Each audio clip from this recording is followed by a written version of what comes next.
Bom dia, não, boa noite a todos. Já estamos agora ao anoitecer. Hoje eu trouxe aqui uma reflexão sobre a carta aos Filipenses, no capítulo 4. O capítulo 4 aqui, nos versículos de 1 a 8, vai falar sobre a unidade da igreja. Havia na igreja de Filipenses duas pessoas, Evódia e Síntique, duas mulheres que aparentemente elas estavam em discordância.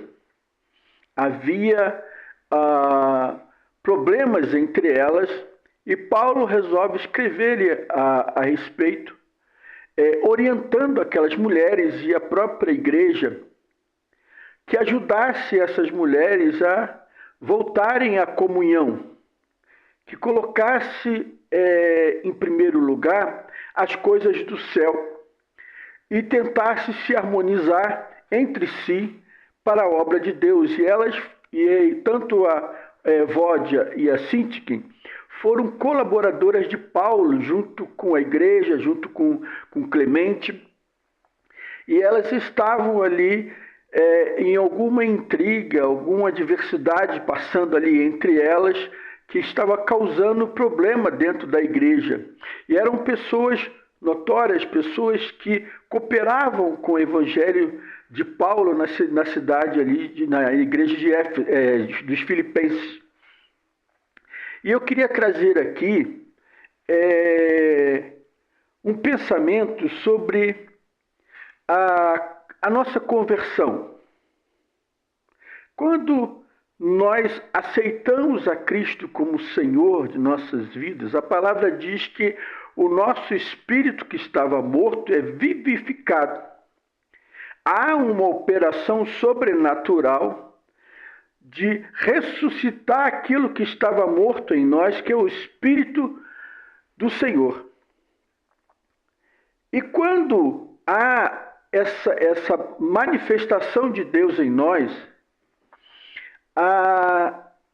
o pensamento que a maioria às vezes tem é que nesta manifestação sobrenatural de Deus, de trazer à vida aquilo que estava morto, há uma operação em todo o corpo, tanto no espírito como também na alma. Mas a verdade é que Deus opera no espírito. A alma, ela é tratada com o tempo. Vamos supor que você hoje entrou numa academia e você ali comece a trabalhar os seus músculos para torná-los fortes, para torná-los bonitos. E você ali começa todo aquele trabalho, você inicia aos poucos com exercícios mais leves, depois você vai aumentando a carga, vai aumentando os exercícios, vai se alimentando melhor. E você, depois de um tempo, você adquire toda aquela musculação que você desejava para o seu corpo. Assim também é no momento que nós nos convertemos ao Senhor. Deus vai exigir de nós uma cooperação. E qual é essa cooperação? A cooperação é tomar uma decisão de lutar contra a carne, de nos não deixarmos sucumbir aos desejos, aos pensamentos, às emoções da carne, para que ela não venha aflorar e ela venha trazer problema para a comunhão dos santos. A alma ela é dividida em três partes. Nós temos primeiro o pensamento. O pensamento ele está sempre como num mar à deriva, como um barco ali à deriva no mar, sem leme. Os ventos empurram para cá, para lá, as marés levam para um lado e para o outro, e ela fica ali sem direção nas circunstâncias da vida, sofrendo todas as intempéries da vida.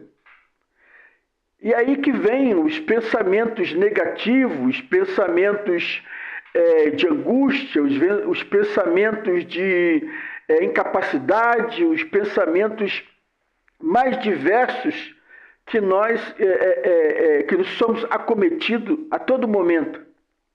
Há momentos que vamos nos sentir fortes, há momentos que vamos pensar que nós estamos fracos, destruídos, abatidos, há momentos que você vai estar mais equilibrado, ou vai estar mais para cima, ou mais para baixo, porque vivemos envolto a situações, a coisas que nos fazem pensar negativamente. Isso nos traz prejuízo. Também, junto aos pensamentos, nós temos a emoção, o sentimento, que a todo momento nos leva, às vezes, a trazer emoções negativas, emoções que vão também prejudicar a nossa caminhada com Cristo. Também há na alma também os desejos que a todo momento, quando nós nos deixamos levar pela carne, nós começamos a ter desejo, de repente, na área da pornografia, na área dos vícios, na área das emoções, aonde possamos, de repente, trazer também prejuízo. E Paulo vai trazer uma palavra a essas mulheres que elas não dependem dessas circunstâncias para atingir aquilo que Deus deseja para a nossa vida. Nós devemos estar com os olhos fitos no Senhor.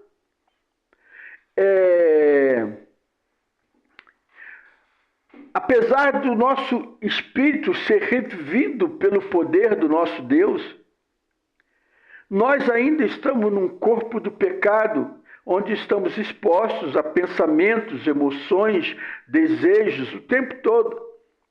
Se não nós nos policiarmos estas coisas em nossa vida, a gente acaba entrando em situações que acabamos pecando, acabamos trazendo prejuízo para alguém ou para si próprio, através de uma vida desregulada, deixada ao léu a qualquer circunstância da vida. E a palavra de Deus nos ensina que tudo na vida é uma tomada de decisão. Nós temos que decidirmos aonde queremos chegar. Nós temos que decidirmos o caminho que devemos trilhar. E essa decisão, ela vai ser pautada no Senhor, porque Ele que não vai nos dar ânimo, força. Ele vai dizer, não esmoreça, continue, não pare. No final, se você chegar ao final, eu lhe darei a coroa da vitória, mas depende de nós essa tomada de posição, é um posicionamento diante das coisas de Deus. E a palavra de Deus, ela começa aqui no capítulo 4, dizendo assim: portanto, meus irmãos, amados e muito saudosos, minha alegre e coroa. Sim, amados, permanecei deste modo, firme no Senhor. Paulo começa ali exortando a igreja dos Filipenses a permanecer no Senhor. Assim como Paulo se coloca ali como um exemplo, dizendo, assim como eu, vocês também têm que permanecer no Senhor. Porque quando permanecemos no Senhor, nós temos a facilidade de tomarmos a decisão e permanecermos nesta decisão.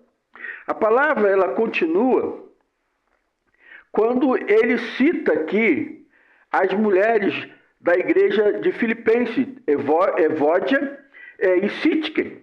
E diz assim a palavra de Deus: rogo a Evódia e rogo a Síntique, pensem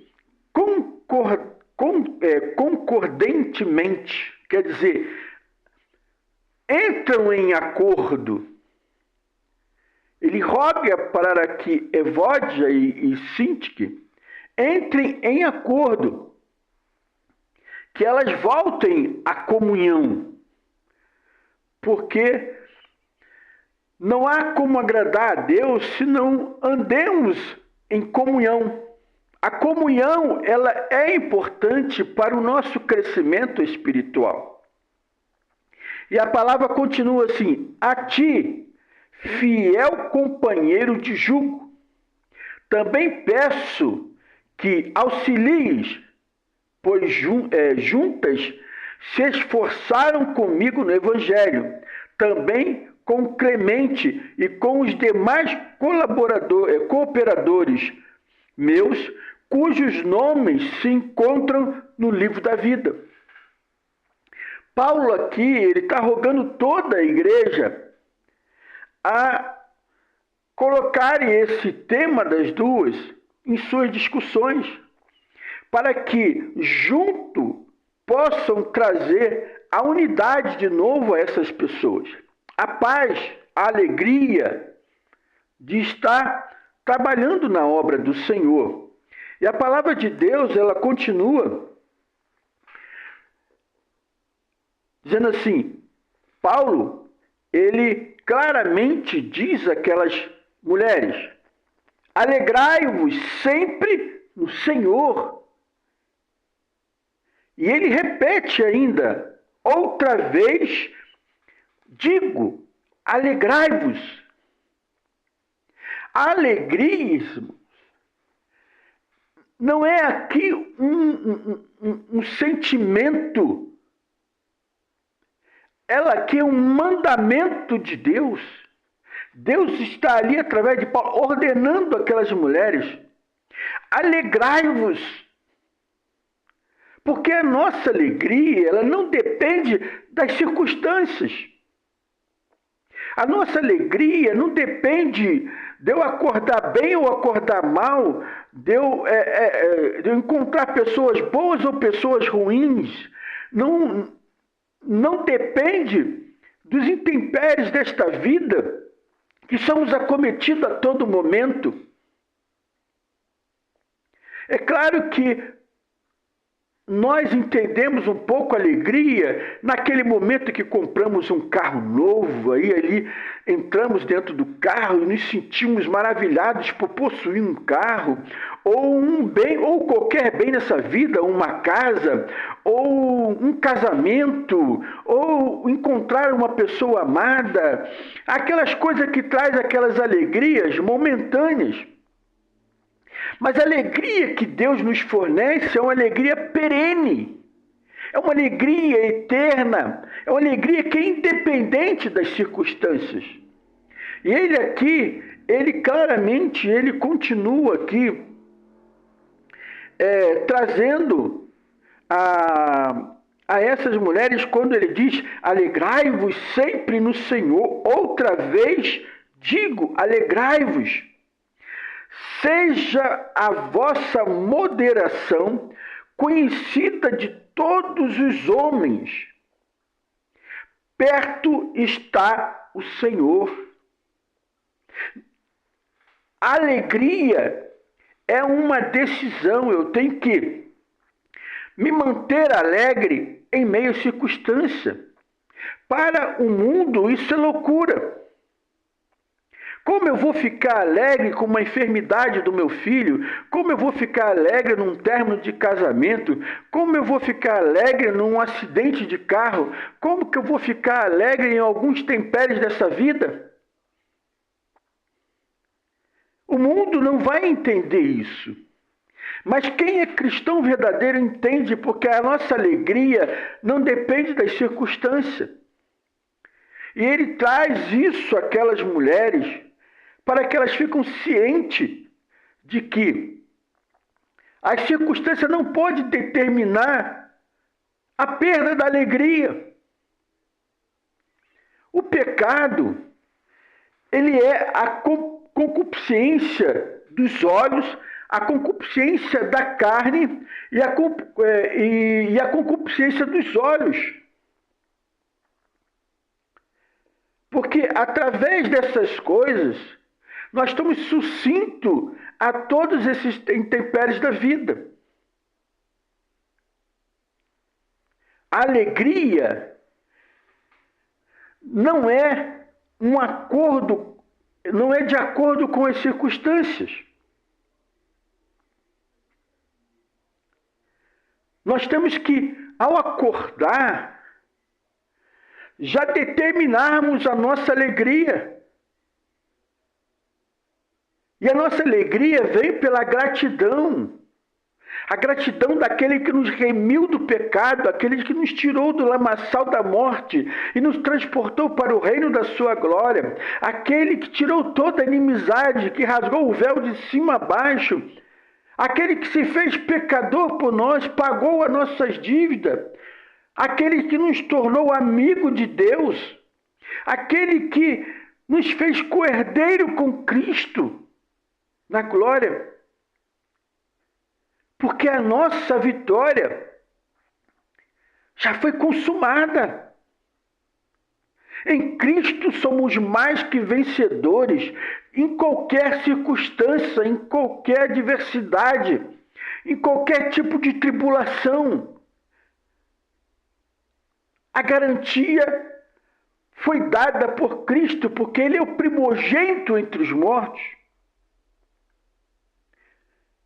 E por isso que é a maior evidência da nossa fé, a circunstância terrena desse mundo perecível não pode abalar a nossa eternidade com Cristo. E Paulo ainda continua falando com essas mulheres, quando ele começa aqui no versículo 6, não andeis ansiosos de coisa alguma. Em tudo, porém, sejam conhecidas diante de Deus as vossas petições, pela oração, pela súplica e com ações de graça. Paulo já dá aqui o alicerce das coisas espirituais que nos mantém longe, afastado, curado da ansiedade. Porque aquele que anda em oração, aquele que anda com o coração transbordando gratidão, aquele que coloca todas as suas coisas diante do Senhor, a sua vida, suas finanças, seu casamento, seus filhos, seus negócios, tudo na sua vida ele coloca diante de Deus, através das suas súplicas, das suas orações e da sua gratidão ao Senhor. É impossível que esta pessoa venha andar ansiosos. A ansiedade não vai fazer parte da vida cristã, porque tudo eu coloco nas mãos do Senhor. As minhas decisões vai passar primeiro pelas orações, pelas súplicas ao Senhor. E pela gratidão, na certeza que Deus, no seu tempo, nos atenderá às nossas súplicas.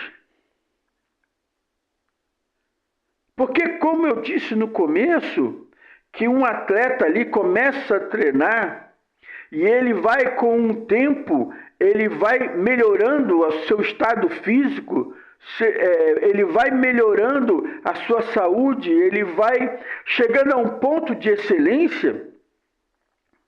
Também essa nossa carreira cristã, ela parte desse princípio que nós estamos como meninos, porque como aceitamos a Cristo, nós nascemos de novo.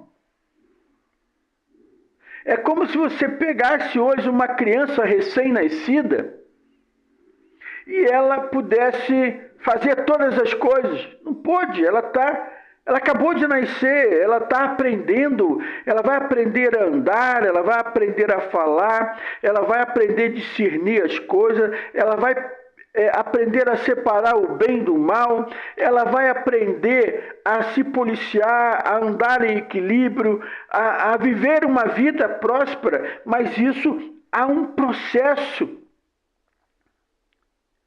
E muitas vezes queremos fugir do processo. Eu me lembro quando eu comecei as duas faculdades que eu fiz, começou ali com 45, quase 50 pessoas na sala de aula. Mas a faculdade, ela é um processo. Ela dura ali uns 5 anos, no mínimo, se a pessoa fizer todas as matérias corretinhas.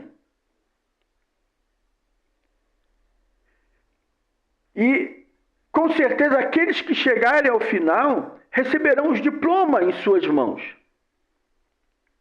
A nossa carreira de fé, a nossa carreira de servir ao Senhor, de dedicar a nossa vida ao Senhor, é um processo onde o Senhor vai trabalhando a nossa vida. De vez em quando Ele vai te colocar num desertozinho, para que você venha crescer em alguma coisa, ser tratado em alguma área. Às vezes Ele vai antecipar a sua bênção, às vezes Ele vai retardar a sua bênção, porque você ainda não está pronto para receber aquela bênção. Mas vai depender do Senhor, e quando nós colocamos a nossa confiança no Senhor, quando nós decidimos colocar a nossa vida diante de Deus, deixamos de ser ansiosos, porque quando perguntam, e aí, cadê a bênção? Está chegando, papai está trazendo. Eu estou aguardando o meu tempo, eu sei que vai ser glorioso quando chegar.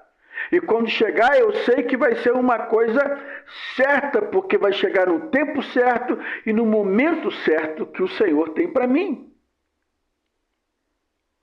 Por isso o Senhor fala para não andeis ansiosos, porque quando eu ando com ansiedade, é porque eu não entreguei nas mãos do Senhor todo o que eu tenho, tudo o que eu sou.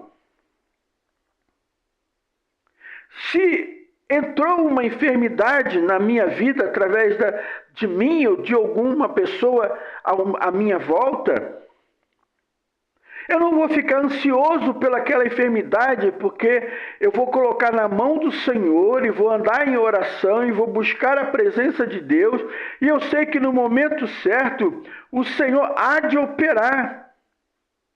E se também Ele não o fizer, certamente os planos dele são maiores que o meu.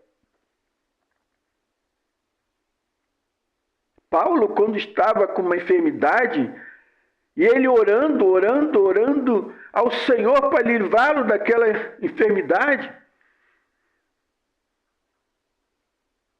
ou não diz claro o que é exatamente, mas o Senhor foi claro com ele: Paulo, a minha graça te basta. Então não andeis ansioso por todos os momentos. Aprenda a fazer a entrega e confiar num Deus que você serve, num Deus que você crê, num Deus que você acredita, num Deus que você sabe que existe, é vivo e nos vivifica todos os dias, e que deixou uma promessa que estará conosco todos os dias até a consumação dos tempos. seja na dor, seja na tribulação, seja na adversidade, Ele está conosco. O Espírito Santo está ao nosso lado, nos guiando, nos orientando, mas a decisão que temos que tomar é nossa, de cumprir os mandamentos e a vontade de Deus para a nossa vida. E ele continua orientando essas mulheres, quando ele aqui no versículo 7, ele vai dizer: e a paz de Deus, que excede a todo entendimento, guardará o vosso coração e a vossa mente em Cristo Jesus. A paz dada por Deus, ela não vai depender de pessoas, ela não vai depender de governo, ela não vai depender das circunstâncias, ela não vai depender da religiosidade da igreja, da instituição religiosa que você serve. A paz é dada por Deus, e essa paz, quando ela entra em nós, que é dada pelo nosso Deus, ela nos traz paz mediante as lutas e circunstâncias, mediante as enfermidades. Quando eu deixo de ser ansioso, quando eu recebo a minha paz, nenhuma notícia que chegar vai me abalar.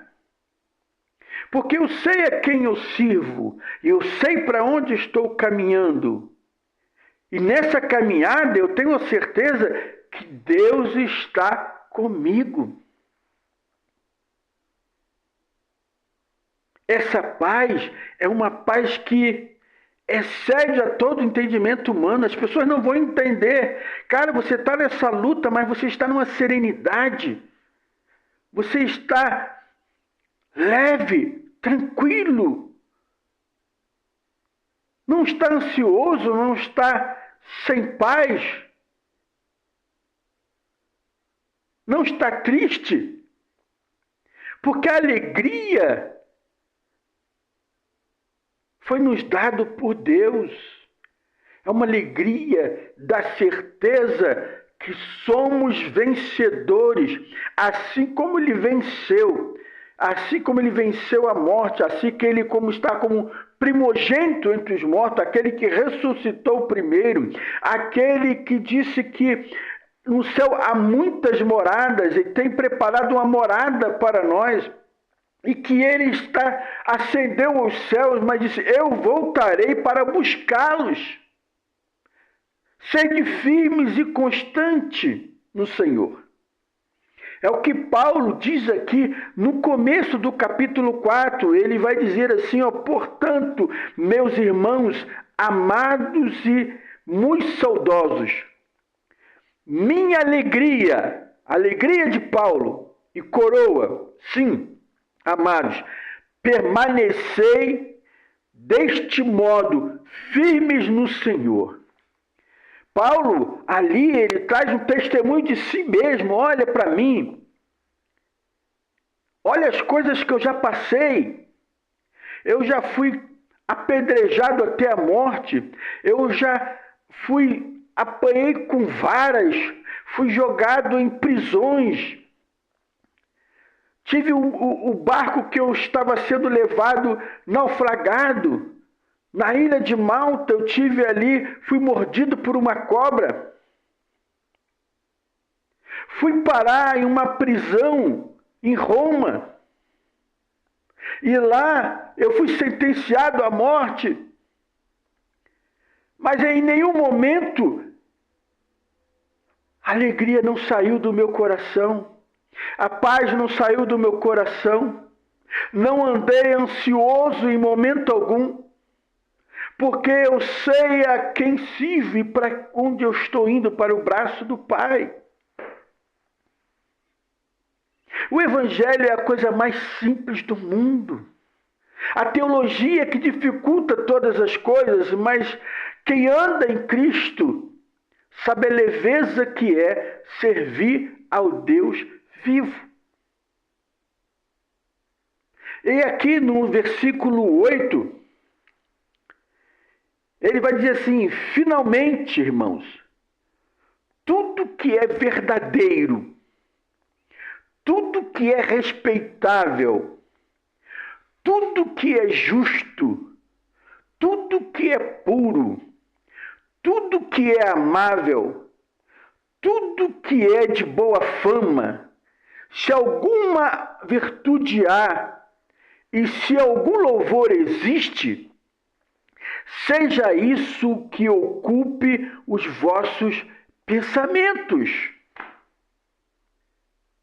Está aqui, irmãos, a receita do cristão, a receita de um homem de Deus, de uma mulher de Deus. Se ocupe naquilo que vai trazer louvor ao Senhor. Vai trazer uma fé, vai trazer uma crença, vai trazer uma coisa boa para a sua vida.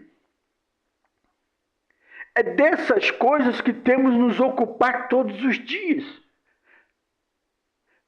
A palavra aqui não tem nem como traduzir alguma coisa, ela diz claramente, finalmente, depois que eu falei que você seja alegre, que você não ande ansioso, que você tenha paz em Cristo, ele diz, finalmente, irmãos, tudo que é verdadeiro, o que é verdadeiro é a sua palavra. É a palavra da verdade que você deve crer com todo o seu ser, nesta palavra que nos foi dado pelo Senhor. Ele diz tudo que é respeitável, tudo que é justo, tudo que é puro, tudo que é amável, tudo que é de boa fama, e se alguma virtude há, quer dizer, qualquer coisa que tenha virtude, seja o seu andar. E se algum louvor existe naquilo que você faz a Deus, as pessoas e a sua vida, irmãos, a palavra diz que isso é que tem que ocupar os nossos pensamentos. É praticar o bem, é amar o próximo, é viver uma vida reta, uma vida íntegra, é ter pensamentos bons, é viver uma vida aceitável ao Senhor.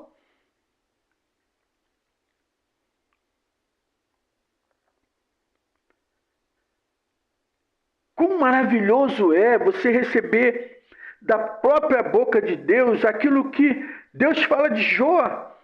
Olha, está vendo aquele lá, homem íntegro, reto e temente a Deus. Você tem a palavra do Senhor dizendo, olha, este é o segundo meu coração. Aquilo que foi falado do profeta Isaías, este é um homem de Deus.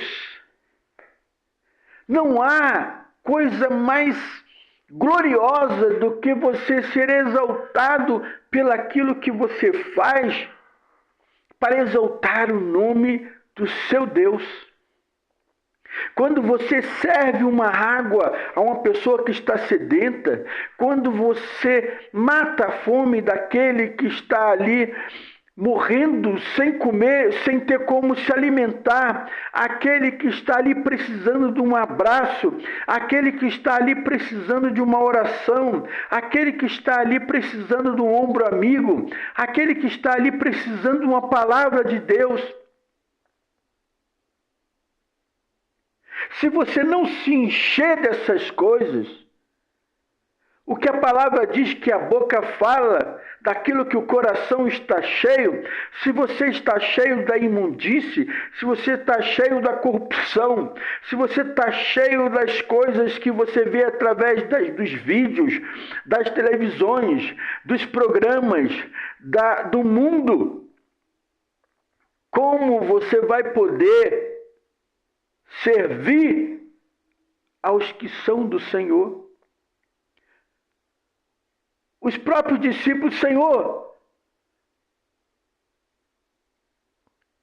quando eu te vi nu, quando eu te vi com fome, quando eu te vi com sede, ele diz, quando fizeste aos meus pequenininhos, fizeste a mim.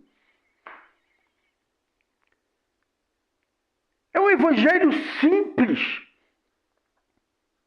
É o evangelho de quem serve, ama e deseja estar com o Senhor na eternidade. O que nós temos que nos afastar é das coisas que desagradam a Deus, é da grutunaria. Pessoas que não sabem se comportar em um ambiente onde está servindo uma comida, ela quer botar um prato maior que aquilo que ele pode comer. Paulo repreende na ceia aquelas pessoas que estavam ali participando, porque no começo da igreja havia-se um banquete, e no final desse banquete, dessa festa, que ali estavam em comunhão aquele povo, era ali no final servido a ceia do Senhor. Mas Paulo começam a advertir aquelas pessoas que chegavam primeiro e comiam tudo, e deixando que o outro sentisse a falta, que não encontrasse o que comer, por causa da grutunaria. Aqueles que mentem, aqueles que enganam, aqueles que são invejosos, aqueles que são feiticeiros, aqueles que são idólatras, aqueles que são pecadores, não receberão a glória de Deus. Por isso essa palavra aqui, a igreja de Éfeso, para Evódia e Síntique, ela é tão atual para os nossos dias dentro da igreja. Aonde você chega na igreja e você pega um lugar e diz, não, esse lugar é meu, ninguém pode sentar aqui, que eu vou sentar aqui todos os dias. Aquele que você quer chegar na igreja, quer ficar no altar, quer ficar sendo visto, sendo aclamado, sendo adorado. A igreja é lugar de adorar ao Senhor. E quando nós nos humilhamos diante do Senhor, e se humilhar aqui não é essa conotação que nós damos. Se humilhar aqui é você colocar a sua vida nas mãos de Deus e falar, Senhor, faz o que o Senhor quiser. Ele é tua. O Senhor a comprou com preço precioso que jamais poderei pagar. É um favor imerecido. Que nesta noite você possa gravar essas palavras em seu coração e falar assim, não, eu vou seguir os mandamentos do meu Deus. Eu vou tomar essa palavra que Paulo deu a Evódia e Síntia, essas duas mulheres que estavam ali num embate, numa alguma situação que elas não conseguiam ter comunhão. Essa palavra que foi dado para eles, que de alegria, de não ser ansiosos, de ter a paz e de cumprir o mandamento do Senhor na sua palavra verdadeira, sendo respeitáveis, sendo justo, sendo puro, sendo amável, de boa fama, de boa virtude, de bom louvor, aonde ele diz que isso ocupe a sua mente.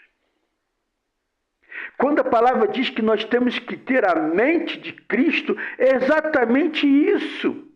Mas é uma decisão nossa. Não é uma varinha de condão, não é um sobrenatural que vem sobre mim e vai me fazer a tomar todas essas decisões e atitudes. É a minha decisão diante do meu Deus. Senhor, eu vou cumprir a tua vontade. Eu vou cumprir os teus mandamentos. Servir a Deus é uma decisão. Não é uma emoção. Não é dizer, eu não sinto que eu devo perdoar aquela pessoa ainda. Porque nós vivemos na coisa que é mais... uma coisa que não tem uma pericidade, que é o nosso sentimento. Porque se nós agirmos de acordo com os nossos sentimentos, um dia vamos estar alegres, vamos fazer o bem, mas outro dia vamos estar tristes, vamos fazer o mal. É uma decisão, e quando essa decisão vem, o Espírito de Deus que é em nós confirma essas coisas e nos mantém forte e saudável, tanto espiritualmente como na nossa alma. Equilibrando os nossos pensamentos, as nossas emoções, os nossos desejos.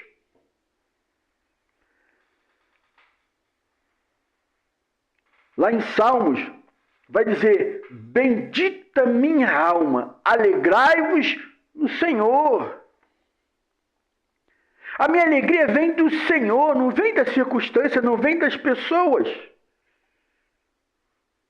Salmo é caríssimo nisso. Bendigo minha alma. Olha só, bendigo minha alma. A minha alma bendiga ao Senhor.